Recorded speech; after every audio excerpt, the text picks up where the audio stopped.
জানো টাইম আজকে কি করেছে, যেটা শুনলে তোমার মাথাটা একদম আগুন হয়ে যাবে।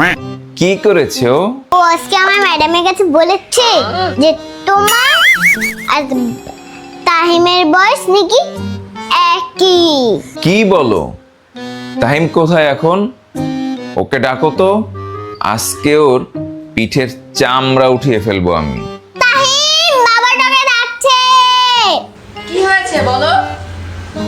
কি রে, তুই নাকি মেহার ম্যাডামকে বলেছিস তোর আর আমার বয়স সমান? হ্যাঁ ঠিকই তো বলেছি। আমার বয়স আর তোর বয়স কিভাবে সমান হয় তাড়াতাড়ি বুঝা এখন। আরে আমার জন্মের আগে কি তুমি বাবা ছিলে? না, তা তো ছিলাম না। আমার জন্মের পরই তো তুমি বাবা হয়েছো, তাই না? হ্যাঁ, তাহলে কি দাঁড়ালো? আমার জন্মের পরে যেহেতু তুমি বাবা হয়েছো, তার মানে বাবার বয়স আর ছেলের বয়স তো একই হবে, তাই না? আমি পারি না আর পারি না, আমি কেন মরি না, আজরাইল কি চিনে না।